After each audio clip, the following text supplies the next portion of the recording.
Greetings and salutations, all you beautiful individuals. It's another epi of League Online. Flying a little Han Solo on today's epi for another installment of one of the greatest debates in League of Legends history. We're looking at who is the second best mid laner of all time, because we know first is locked, signed, sealed, and put in a vault at the bottom of the ocean for Faker that will never be surpassed unless League of Legends continues to exist.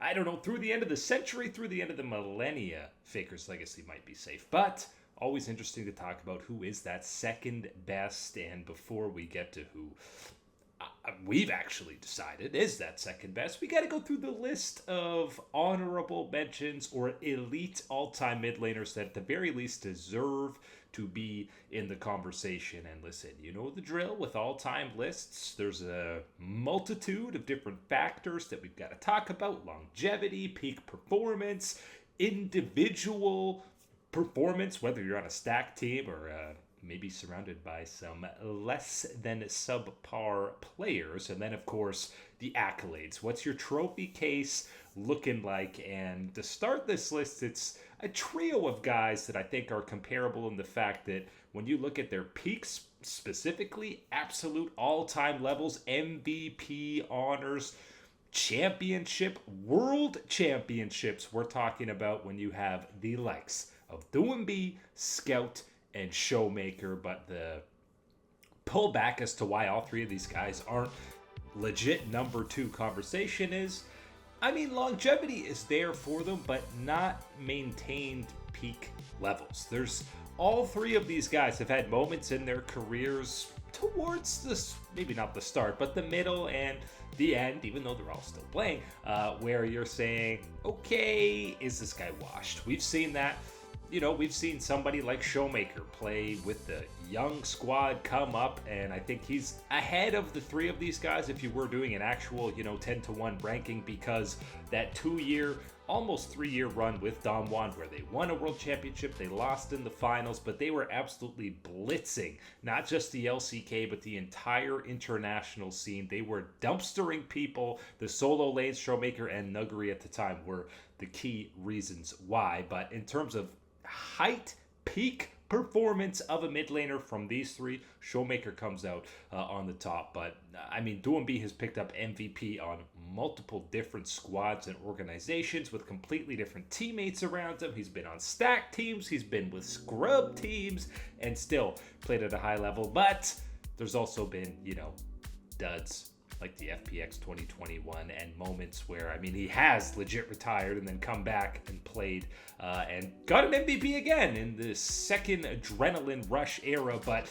still, it's, when you look at entire years of works, there's really the 2019 and 2021 FPX where you're saying, yes, this guy is elite and in the conversation for being best mid laner on the planet. And really, that caveat is going to be the main theme we're looking at throughout this list, because Faker has been not just the best mid laner, but the best player on the planet. So we're looking at when and how long were you considered, at the very least, in the conversation of best mid laner on the planet. And these three guys, when you throw in Scout, who, yes, does have a World's MVP accolade under his belt, it's 2 years or 4 splits maybe at most for most of these three guys that you're talking about them being best mid laner on the planet.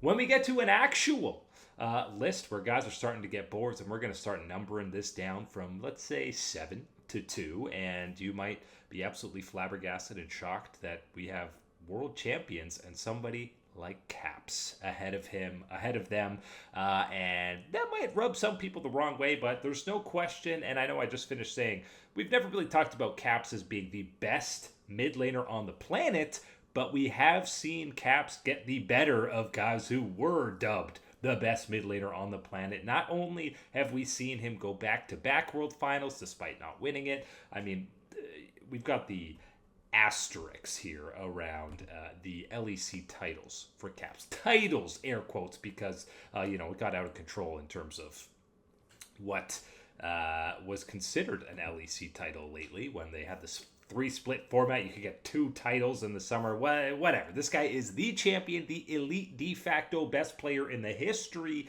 of Western League of Legends. So much so that there's nothing left to prove in Europe or against North America. We're just looking for Caps to compete internationally to add to that trophy case that already has an MSI win and an MSI Finals MVP. How about 6 LEC Finals, by the way? We've seen this guy rack up. So absolutely incredible career out of Caps. And again, we've seen him more so twice fold, triple fold anyone else in the Western scene compete against the very best of the best from the LCK and the LPL. And, he's only Faker has played more international games than Caps. And obviously the guy has made Worlds every single year, except for the blip that was 2021, the Reckless era. But every single year going back to 2017 when he was a rookie, when he was baby Faker at that point, we have seen this guy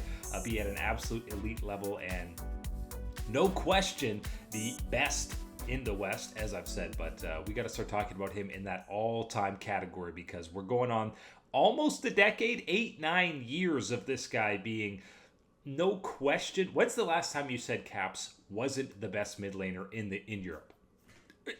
2017 when Perks still had the throne, but as soon as he went 2018, ever since then, Caps has been in that category. No other player in any region has had that level of domestic dominance.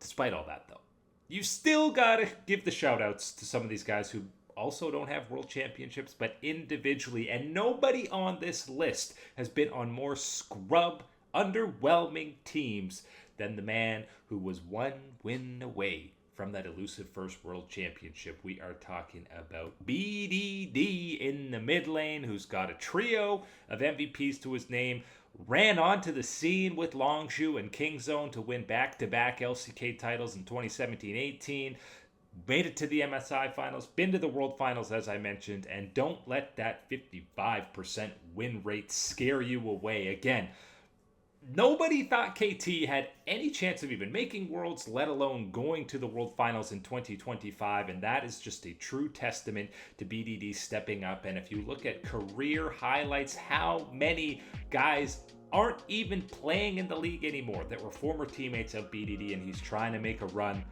trying to make playoffs, trying to make any kind of noise with a roster that has no business competing against some of these any of the top tier teams in the LCK especially, and really any other region. But even though the international success isn't quite there for BDD, he's still made some semifinals at the World Championship on Gen G. There was the, again, upset of Longshu in 2017, 1 game away from that World Championship, but he's just the consummate teammate, and there's a reason all of these other KT members in the more recent World Championship run were doing it for BDD. They wanted to see this guy find success. They wanted to get him his first international title, and basically debuted at the same time as Caps, as the guy we just talked about. 2017 was when their real tier 1 performance was coming out. I think there was some time on CJ Entis in 2016, but 2017 is really when you started talking about, well, that's when BDD got his first MVP at the very least. And again, 2017, I know it doesn't feel like it, but we're approaching that being 10 years ago of League of Legends game time, and to still be speaking about both him and Caps in this conversation as some of the best mid laners, at the very least domestically, and being able to perform internationally is a true testament, and they have to, at the bare minimum, be in the conversation for second best and, top 5 mid laner action of all time. So shout out to both Caps and BDD, the most OG guy to talk about on here, and really only Faker has played more time in the mid lane. We are talking about a man who went from rookie to uncle, and that is Rookie himself, one of the OG imports into the LPL. Of course, this guy, he's got an LCK title. He's shockingly only got a single LPL title. That was 2019 spring with IG. That's right, the year they won Worlds in 2018. That was when RNG was winning all the domestic LPL splits, so only a single LPL title to his name, but a whole lot of LPL MVPs, as you can see. And kind of the second half, well, the first and second half, the only guy comparable to BDD in terms of having below average teammates for the majority of his career is Rookie. I know everyone remembers the Jackie Love, the Shy era where they won Worlds. Yes, that team was really good. But there were 3 years, 2015 to 2017, before that, before the Shy and Jackie Love even debuted in the LPL, where Rookie was on some near bottom feeding LPL squads, and he was still managing to get MVPs, all pros, and drag them kicking and screaming into the playoffs, and still able to shine individually despite being on some very not so good teams. And then even go the latter half of his career, these Victory 5 rosters with Rich in the top lane, Photic and AD carry, where they're going 14-2, getting top 3 finishes in playoffs.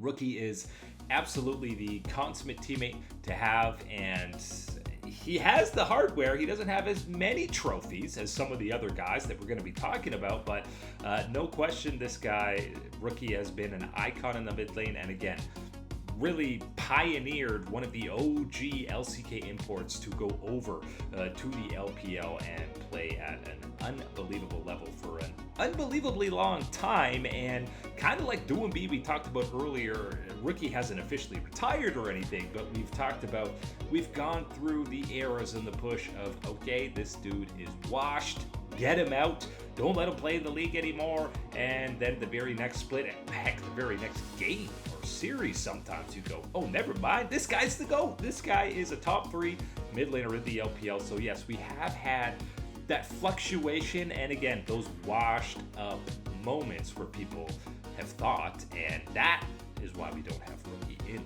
that actual second best mid lane batter up. But I mean, in the 5 spot, I think it's hard to argue putting Rookie outside of the top 5 when you're looking at all-time mid laners at the very bare minimum.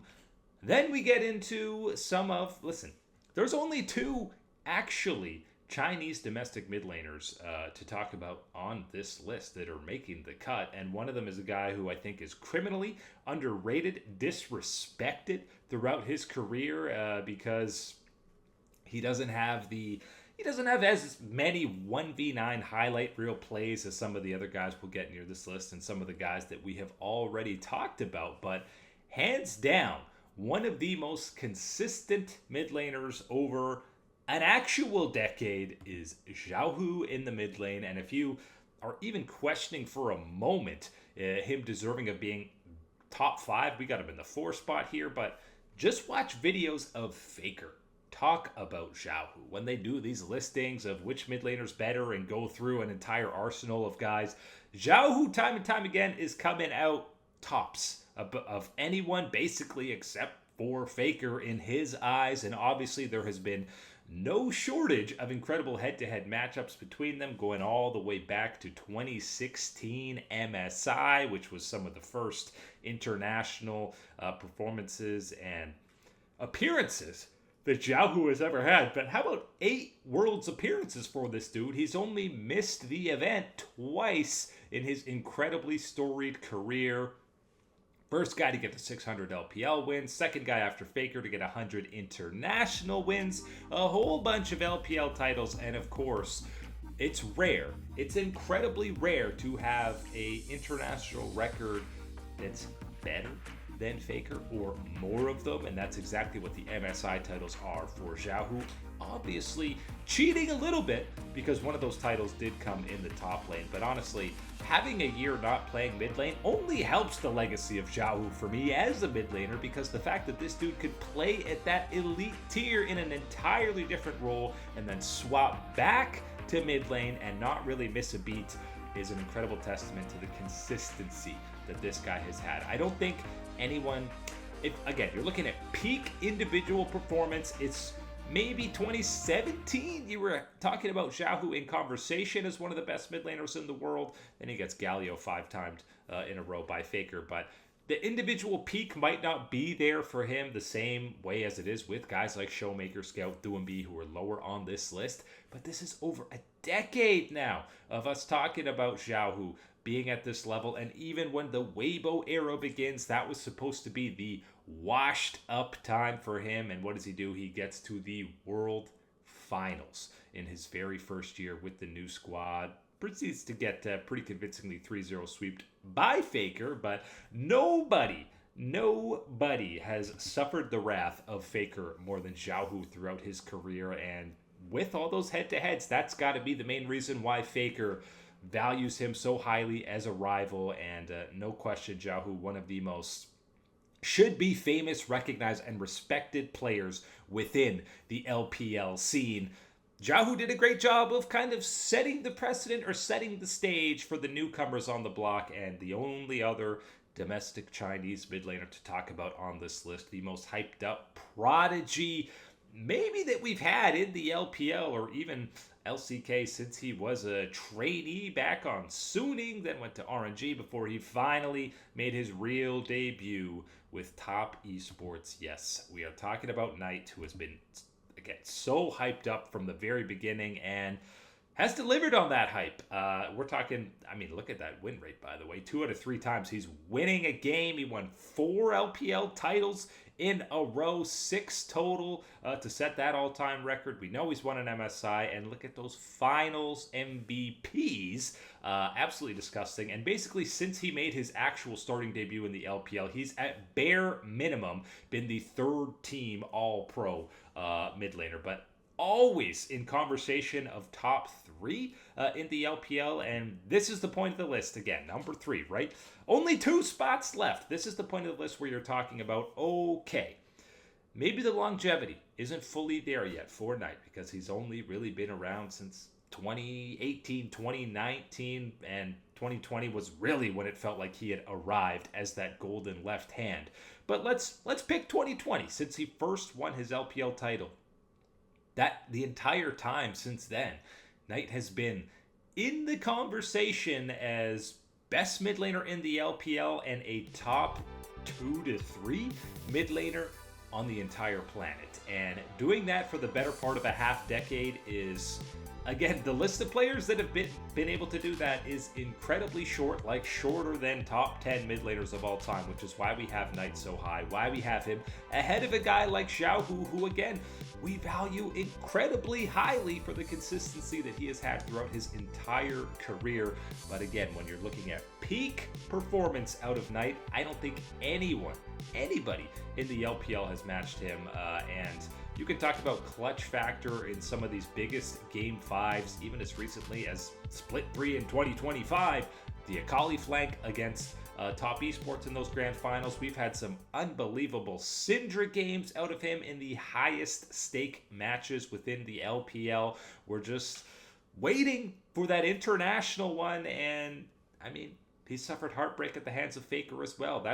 We really need like a support group for all these mid laners who have lost incredibly important marquee matchups against Faker. And guess what? Everybody on this list would all be there to sit there and go, yes, oh yeah, I remember in 2018, Faker almost ended my career, maybe want to retire. All these guys need to get together and have a little powwow to feel a little bit better about the unkillable Demon King beating up on all of them, because it is a theme that everybody in League of Legends has suffered from.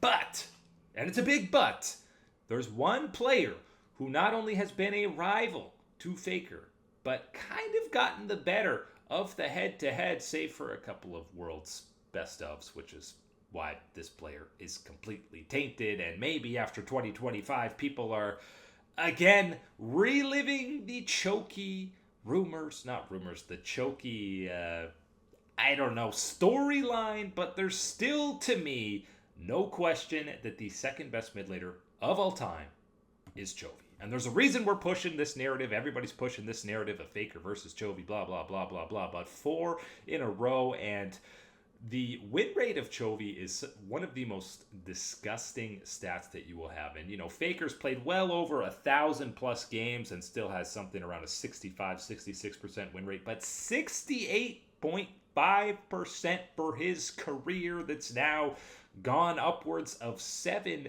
years. Obviously, a lot of these 18-0 seasons on Gen G really help with that. But mentioned Knight, perpetually being on the All-Pro list. Chovy is perpetually the first team All-Pro mid laner in the LCK. And again, since 2020, we've talked about Knight in that conversation, best mid in the LPL, maybe the best in the world, or at least in that conversation.